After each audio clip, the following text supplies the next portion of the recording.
What's up, YouTube? Robert the Monster Among Marks Drap here, and I'm back again. This time with the NXT and 205 Live review for this week. I know.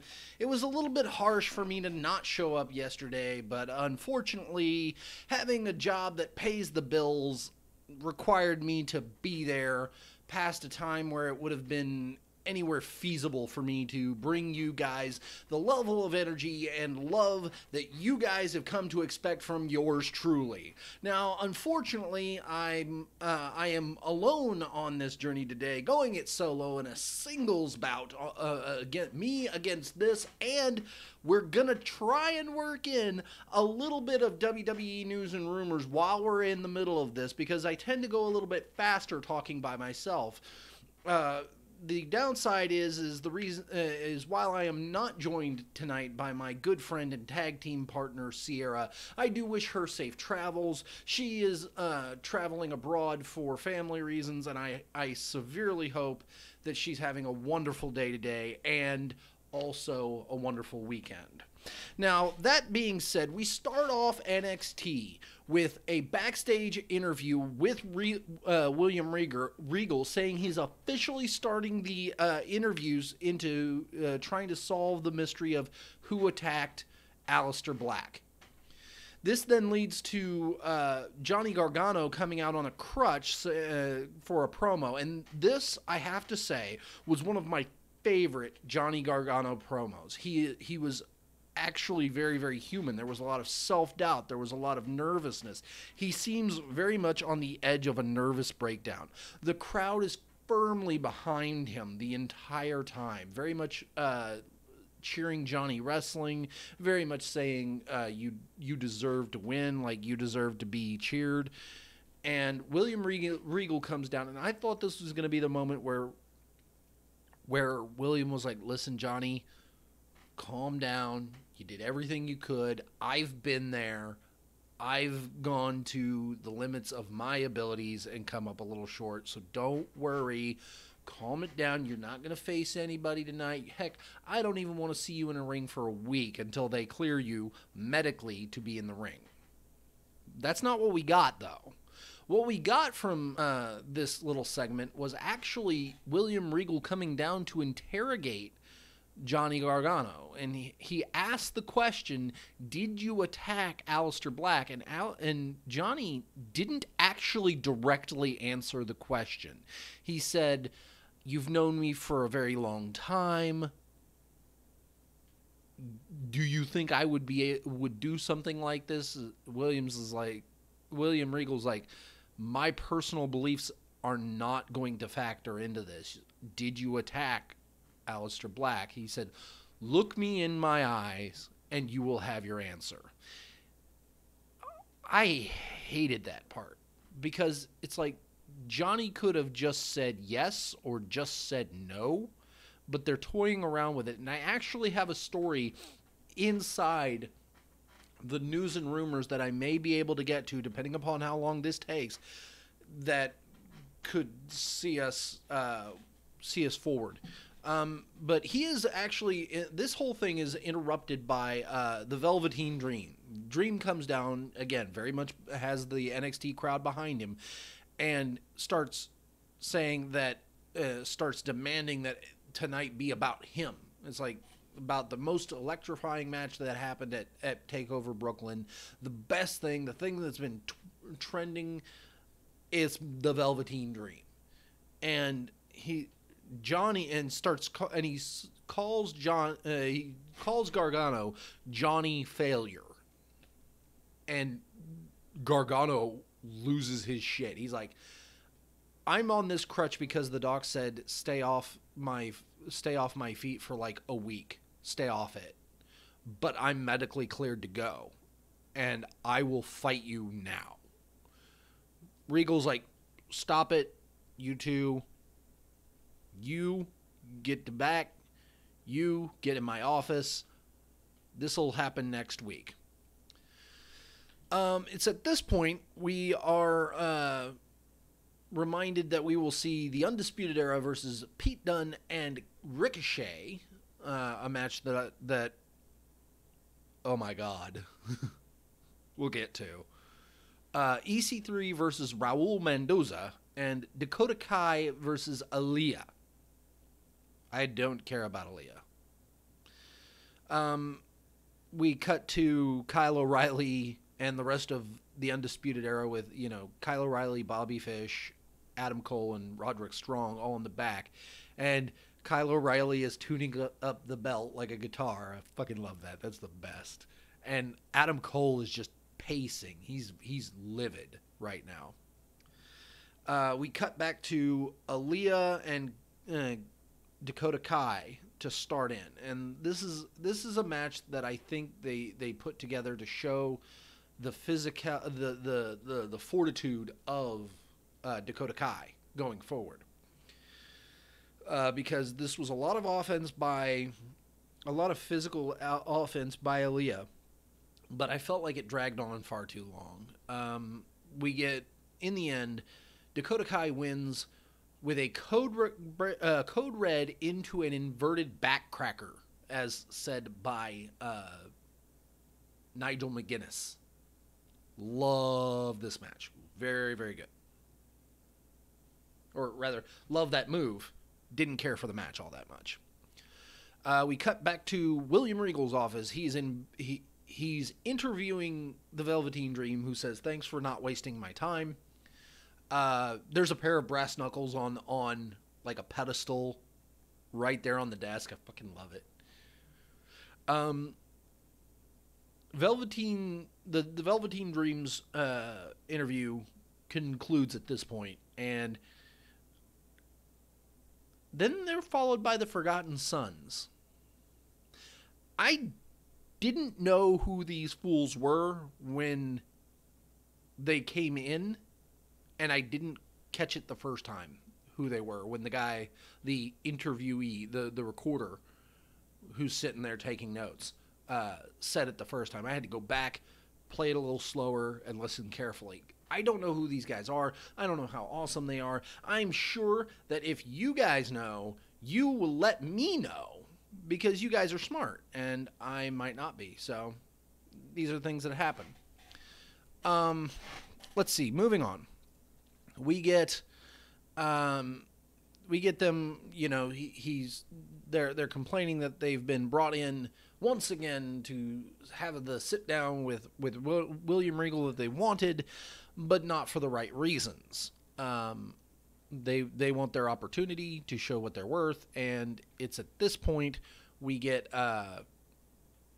their alibi that they were parking the truck and that security wouldn't let them through at first. But it's at this point they are cleared and scheduled for a match next week. I can't wait to see what these guys have to offer, and I don't know who they're going to be, who they're going to be facing, but I want to see what these guys have to offer. We go to another part of the backstage area where EC3 is being attended to. He's just been beat up, apparently, and we see Lars Sullivan walking away. I think we go to commercial at this point. I don't know. I was watching it online, so I don't have commercials. Nikki Cross is now in William Regal's office, and she's just wasting his time by being crazy, spinning in the chair, throwing pens, laughing, cackling like an idiot, she runs over to grab the phone. Oh, somebody's calling on the phone. Got to answer the phone. Can I answer the phone? Grabs the phone and like, hello. Oh, I know who you are. And it's like, I understand she's crazy. That makes perfect sense. She's a nut. But you can't I don't want to see it drag out that way. It's painting mental health in a bad light, and I don't want that. Bianca Belair storms in, just apropos of fucking nothing, and is annoyed that Nikki is there, wasting time, while she also simultaneously demands a title match. Nikki wants to play with Belair, and Bianca Belair just leaves before William Regal says anything. And William Regal has far more patience for this insanity than I would have thought possible. We go to the ring. Raul Mendoza comes out for his match with EC3, but instead, as he's in the ring, we get Lars Sullivan, who comes out with a microphone. He then declares that it was he who beat down EC3 for talking smack about Lars Sullivan before just absolutely getting in the ring and demolishing Mendoza. The bell never rang. It's just, he done. We get a backstage promo by Tommaso Ciampa, once again saying that this is only the beginning. I don't know where they're going from here, but with the NXT Championship, it's going to be interesting. Luke Menzies versus Keith Lee. Fucking Keith Lee. He is, because of the audience that watches NXT, that shows up for NXT, it is absolutely like an indie show. And so you've got a lot of people who know Keith Lee from before he signed with NXT. So you get a lot of his chants in the crowd. But I feel like while his athletic ability is absolutely freakish, like he did a Hurricane Rana. I can't do a Hurricane Rana. I weigh like a tenth of that guy, and I can't do it. But he's amazing. And like I said, I feel like he has the absolute possibility to be a character like The Rock, where he can be an asshole and everybody will love him because he's just that good. And I want to see it. But they really need to stop his showboating bullshit. It just needs to stop. I don't mind him acknowledging the crowd, but it would, that sort of thing where constantly playing to the crowd and constantly doing that sort of thing is more of a, in my mind, a heel gimmick than the face. And even creative haven't decided which way they're going with him yet. So this was the squash that it was supposed to be, showcasing Lee's athletic abilities. The fucking sit-out powerbomb he did on Menzies. And Menzies was a really big boy.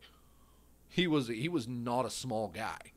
And just, bam, did it. It was great. We get a video package hyping the return of Oney Lorcan and Danny Burch. Again, another tag team that I would love to see come back. We get also a little bit of hype for Kairi Sane coming back next week, along with the Gargano versus Velveteen Dream match. Whoo boy. Now we get into the good stuff. This match is the quintessential reason why I watch NXT. The storytelling in it, the athleticism on display, the wonderful in-ring work. I wrote down a couple spots, but it really doesn't matter. All I'd have to say is if I could show people matches that would show out the talent and amazing character abilities, character writing abilities of the staff that work NXT, this would be fairly high up there. There was an insanely harsh clothesline on Adam Cole in the very beginning by Pete Dunne. It was great.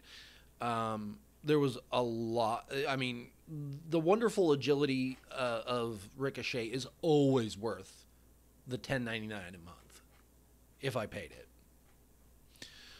There was a moment where Ricochet's beating on Roderick Strong, and Roddy just does a fucking standing drop kick. Just bam! It was great.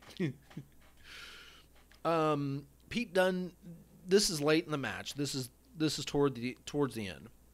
Pete Dunne does a fucking second rope moonsault. Just fucking does it. Knocks out, takes out everybody. I'm sorry, he takes out the Undisputed Era of Adam Cole and Roddy Strong. Ricochet is about to do a mid-rope suicida, and Kyle O'Reilly sees this coming, drags the Undisputed Era out, the rest of his teammates out of the way, just like, whoop, pulls them, and Ricochet is still standing there. So, Pete Dunne's still standing there, so Ricochet hits Pete Dunne. They roll Pete in the ring. It's Adam Cole hitting the last shot. 1, 2, 3. They drag Ricochet in the ring. They beat the hell out of him. And it's at this point everybody's chanting war for the War Raiders. They come out. They come barreling down to the ring as it looks like they're all going to stand tall and have a fisticuff. And the Undisputed Era just splits. So, yet more teasing for the next portion of the NXT tag team title picture. We now go into 205 Live, and I love that the transition worked this time. Yay! We start with as always, DM the GM recapping what happened last week, setting up the matches. The first and last match, the curtain jerker and the main event for the evening being the curtain jerker going to be Brian Kendrick versus Akira Tozawa, and the main event Buddy Murphy versus Kalisto. Oh my God. If you needed reasons to watch 205 Live, tonight was the reason you wanted to watch 205 Live. Again, the Akira Tozawa versus the Brian Kendrick, they fought in it was Hideo Itami, I think, that fought Brian Kendrick in the Cruiserweight Classic and got the 5 stars from good old Dave Meltzer. This was a really good match. I liked it. I feel like this is going to lead to a rivalry later. To have that rivalry reignited would be good. I believe it is Tozawa that ends up winning. I forgot to write it down. Hang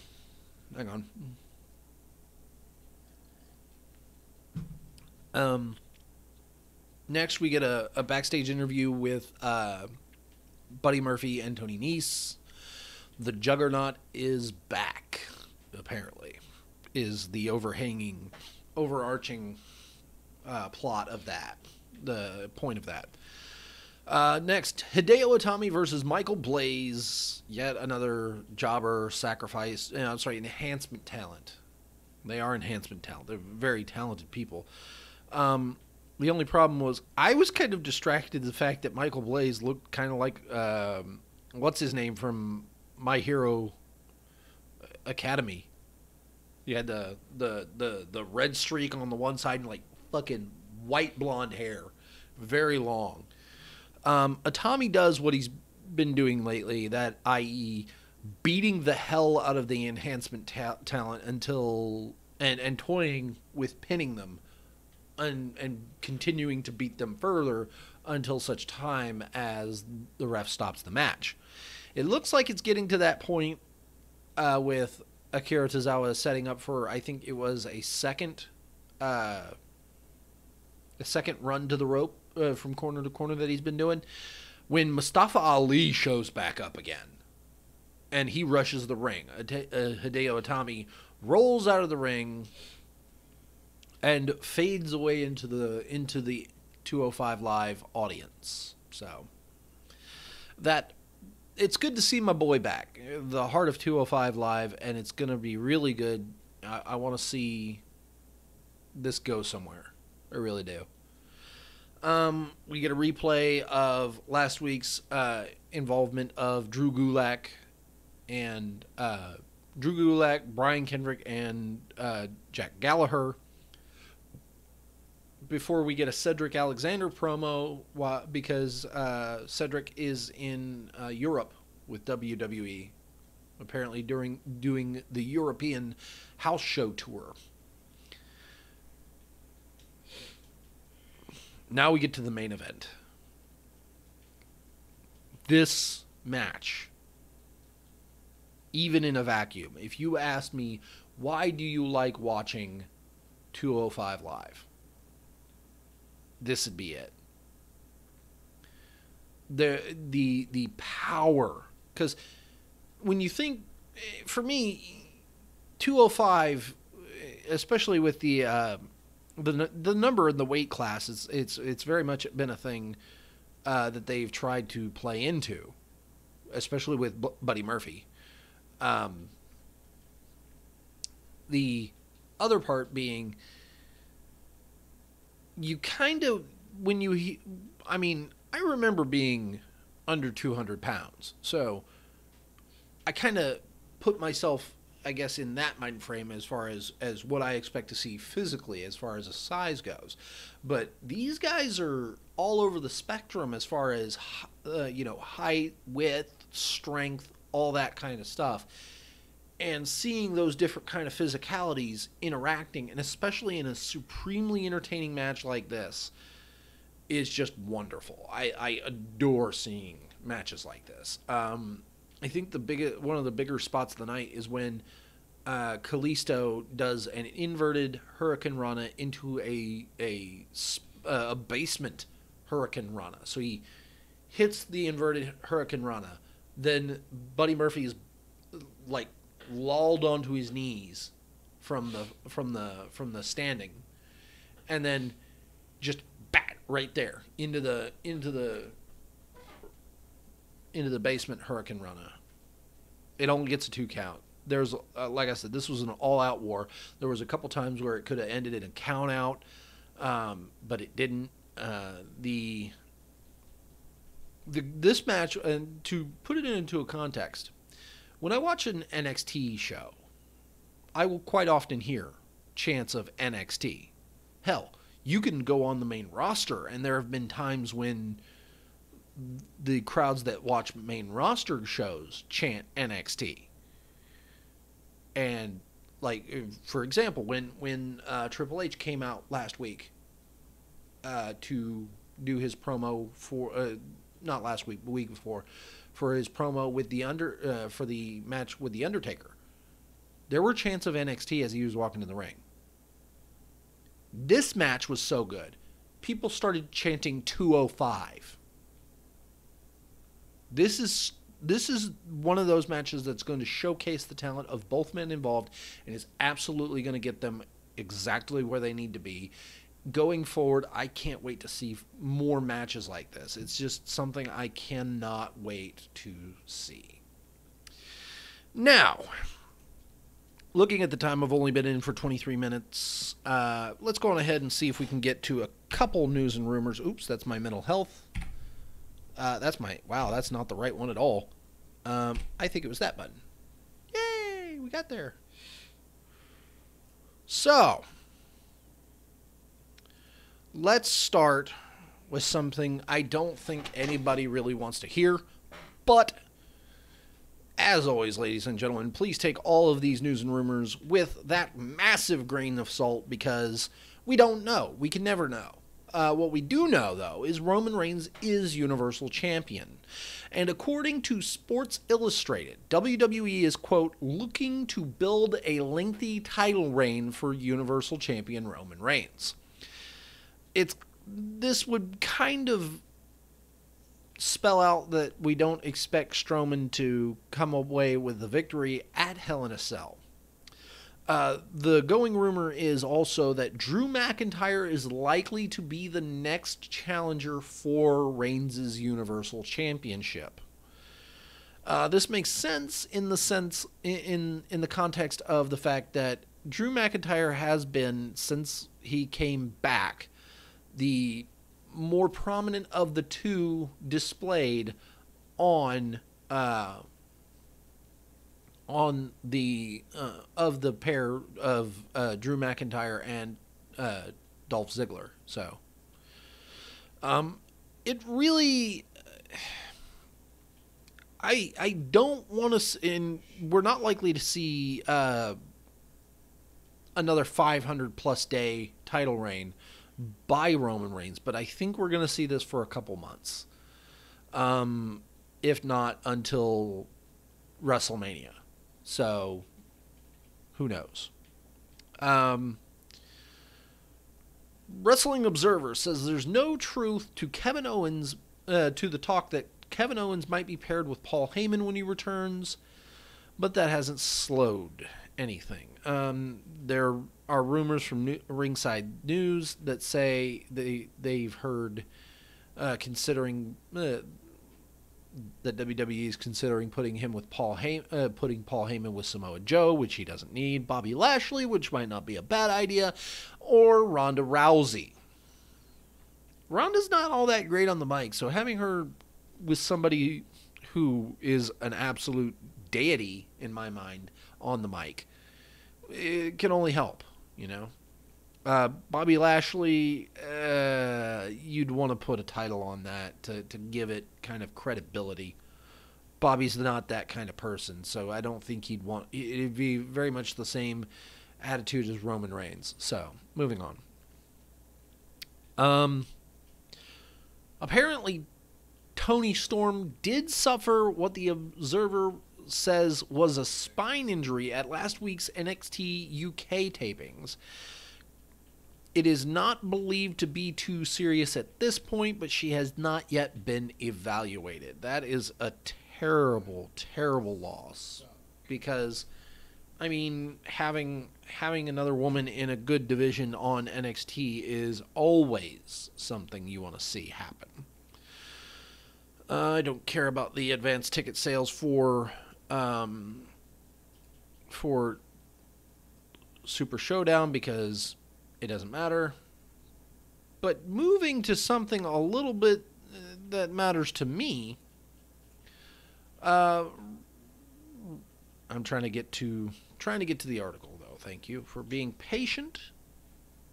I know I'm trying to double team these to kind of give you guys an amazing show and kind of catch us back up so we don't have to worry about the rest of this weekend. Apparently, and this is reported on by the Wrestling News Observer, the WrestlingNews.co, the Dave Meltzer website. It looks like Matt Hardy will not be retiring in the immediate future. As previously noted, Hardy said on Twitter that his lower back and pelvis have started to fuse together. Prior to that tweet, he was posting messages that looked like he was teasing a retirement. Dave Meltzer reported that Hardy is in pain, but it's not terrible pain, and he will undergo a new rehab treatment that will hopefully help him. Hardy is playing things by ear right now, and his recent posts were not meant to be retirement tweets, but they were put out there to let fans know that he is not going to be wrestling forever.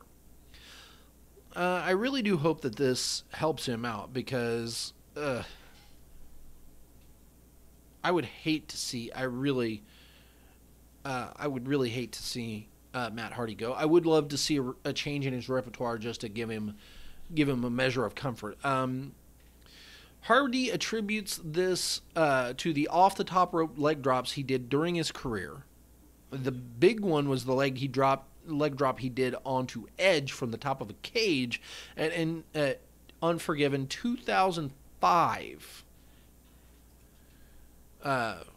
So, you know, always, hopefully, something that doesn't, you know, hinder too badly. Speaking of hindering people badly, especially with terrible things that they should know by now aren't going to work. The WWE apparently has a new strategy for getting Roman Reigns over. This is written by Aaron Variable, of WrestlingNews.co. Roman Reigns is the one thing that Vince McMahon wants the WWE Universe to widely accept, but for some reason hasn't worked out. At this point, it seems like fans might hate him out of spite of the booking plan, but it seems Roman Reigns has a big hole to climb out of on a weekly basis. It really does. I mean, he's hated for those reasons, but I'm trying to come around on him, and I really am, and I have to say thank you to Simon from What Culture helping me see that Roman Reigns isn't that bad a wrestler. He's getting considerably better on the mic. From Sucker and Succotash, we're now getting somebody who's human and not just a machine. This is from Dave Meltzer on the Wrestling Observer Radio. They are trying to tell the story, and I cannot believe it because they've been trying for a couple of months. They're still trying to tell the story that he is Daniel Bryan and management is screwing him over, and that's why he's not champion, but nobody buys it. Roman Reigns is going to be the big dog no matter what, and it looks like WWE isn't going to stop pushing him to the moon regardless of how we react. The only question which remains to be answered is whether or not it will work this time. Personally, I would say no. We're deep in August, and I didn't see this, but it was published in May. He's still not all that great a champion, and I personally would rather see him. I would rather see him struggle. I really would. I would rather see him struggle not against the Authority, because the Authority figures are never good things to have in line, but it would be better to see him struggle against somebody who is, I don't know, legitimately better than him. It would be great. Let's see here what we got. When was this published? This was published August 8th, so we're not going to save that because it's been a while, but apparently, well, let's go on ahead with it. Oh, I got my alert saying I needed to be on stream. Guess what? I'm on stream with you guys doing news and rumors, so I'm doing amazing. Next, Dave Meltzer previously reported that Aleister Black would need to get surgery after he was crotched by Tommaso Ciampa at a live event in Las Vegas. News raised doubts about his status, where he was scheduled to wrestle in the Triple Threat at TakeOver 4, but it ended up being a last man standing. Ryan Satin reported that Black underwent a groin injury, but it turns out that his injury is much more serious than what was reported in a recent post by Wrestling Observer. Meltzer said Satin is inaccurate. It's more serious than that. There were no available details at that point, and we still have not heard anything regarding Aleister Black or his return. So,